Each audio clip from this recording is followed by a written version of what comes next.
in which what everything is and what everything means is utterly clear to you, together with the fact that you become unequivocally conscious of the fact that your real function is to be in constant acknowledgement, constant conscious awareness of the divine meaning of everything as the movement of being moves, so that you find yourself recognizing God in everything, and in that recognition glorifying God in everything.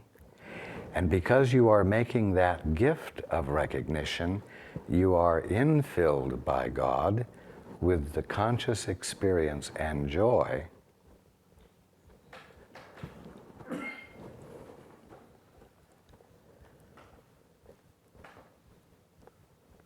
of the experience of your true identity.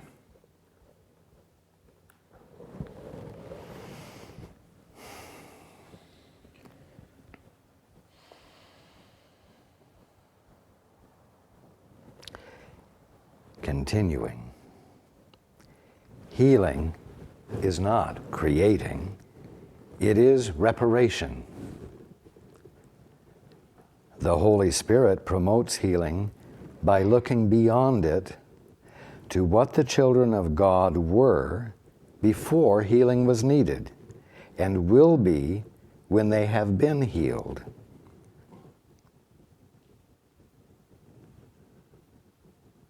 This alteration of the time sequence should be quite familiar, because it is very similar to the shift in time perception which the miracle introduces. The Holy Spirit is the motivation for miracle-mindedness.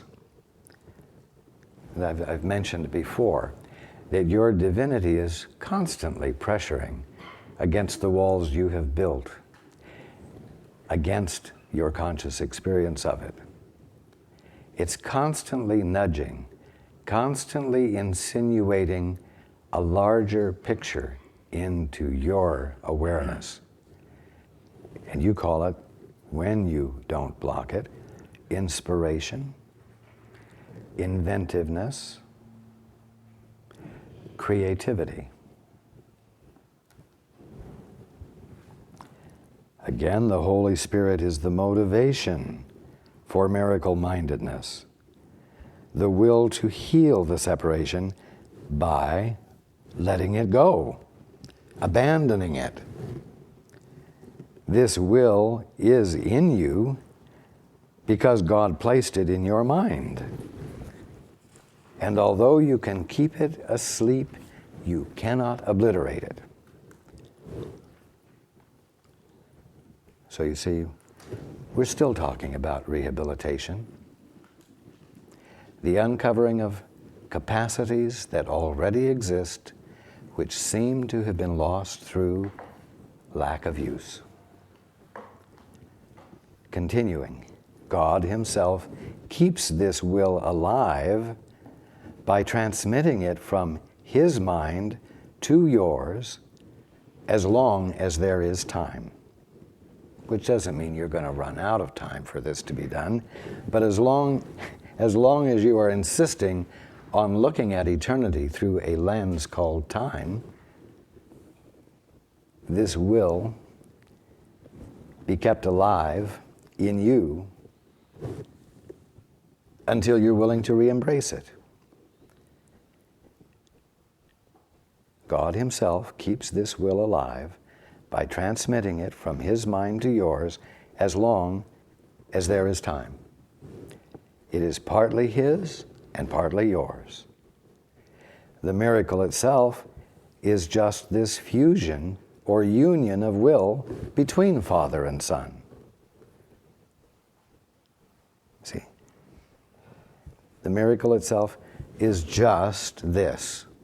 Nothing more, and not the giant thing you thought. It's just this. the fusion or union of will between Father and Son. Now, again, the Holy Spirit, your real mind, is the Spirit of joy. He is the call to return with which God blessed the minds of His separated sons. This is the vocation of the mind. The mind had no calling until the separation, because before that it had only being, and would not have understood the call to right thinking. The Holy Spirit, again, the Holy Spirit was God's answer to the separation, the means by which the atonement could repair until the whole mind returned to creating. Again, the atonement and the separation began at the same time. That they both began at the same time is a statement of the divine integrity of your being that was never lost.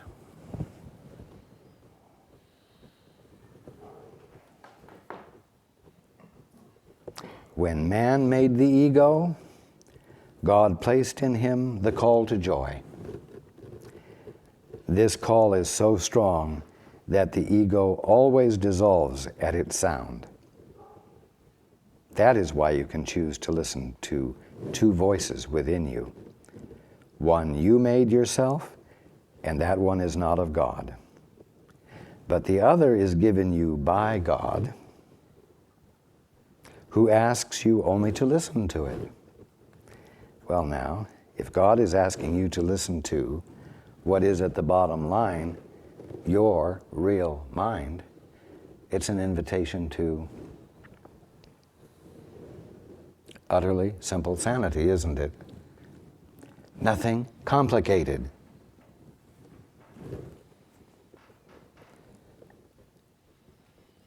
It's like, pay attention to yourselves, guys.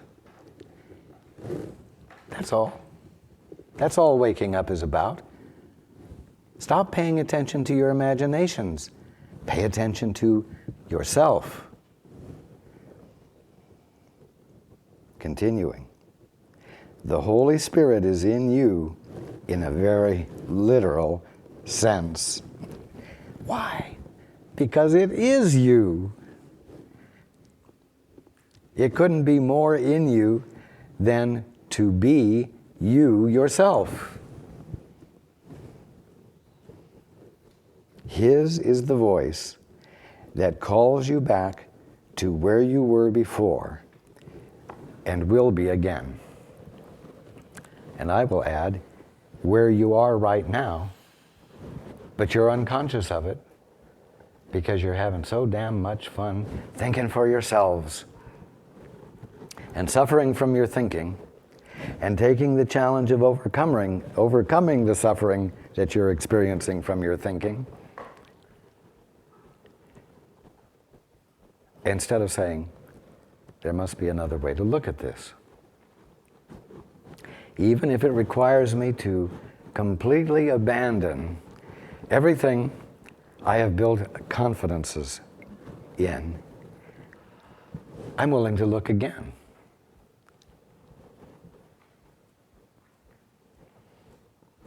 Because I don't really have the intent to be insane. That's not really what I want to be doing. I didn't know that that's what I was doing. And I'll tell you, as long as you didn't know that's what you were doing, you had no recourse. But now it's becoming clearer that there is another way to look at this, and there is another choice to be made,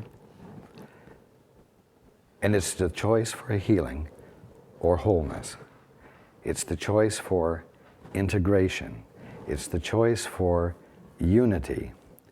But in order for unity to be experienced, you're going to have to be willing to be present with everything without insisting upon determining for yourself what it all is. That's all.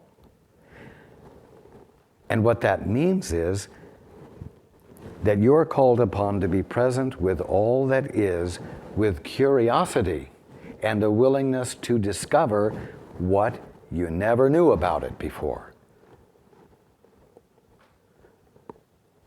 So that in the breaking down of the act of isolation, you might find yourself beginning to realize that you did know what it was before, you see. And remember who you are. And remember what it all is. So that the experience of it all will be joy, you see.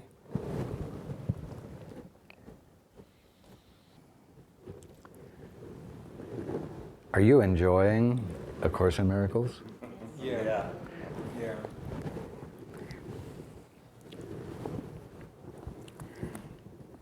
I know that everyone thinks from time to time, what in the heck does this have to do with my life? This is such irrelevant bullshit because it has nothing to do with what's going on and seems to give me no leverage in the world I'm living in. Well,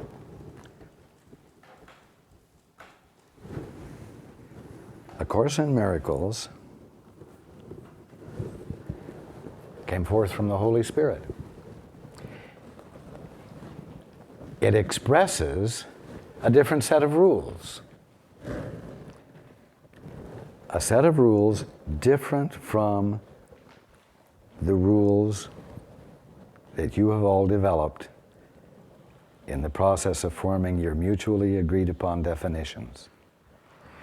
And in that sense, it doesn't compute. But you know what? As long as the only words you had to think with were words that were defined by a false sense of who you were,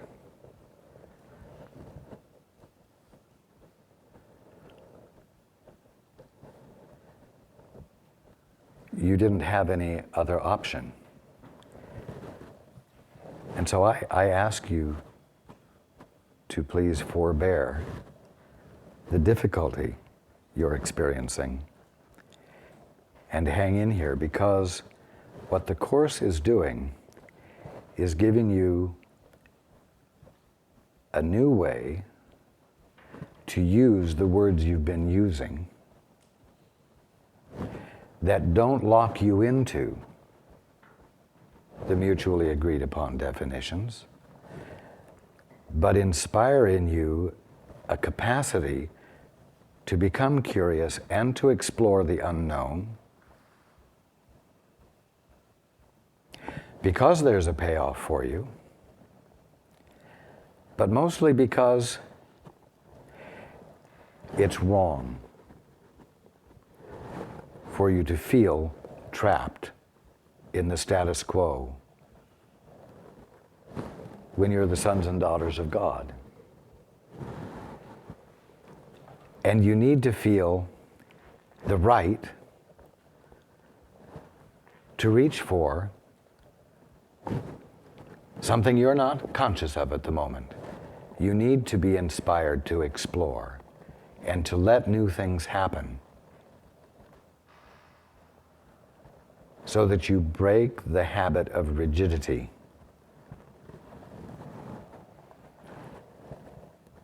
So, you're aware that since we began reading, I have been making things relevant, to quote the human condition. Maybe not when you want it, and maybe not about what you want it to be about. But a groundwork is being laid for you to have new words to use in new contexts, so that your involuntary entrapment to your old meanings for those words lose their hold on you.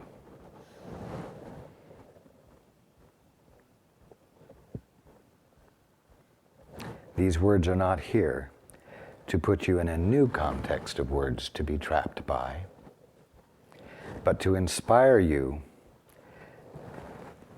to be willing to look with great abandonment of self-protection and control.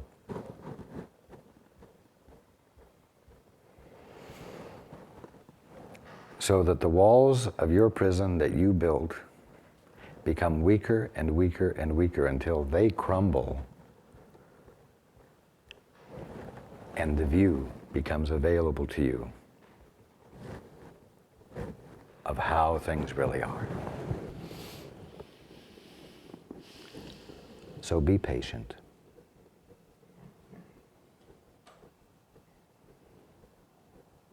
You don't know what A Course in Miracles needs to do for you, or how it should bring about the changes that need to be made. So try not to quibble too much when you can't find the relevance, remembering that what your ego calls relevance is that which conforms to its rules. Okay. I love you very much. And I look forward to being with you next Sunday.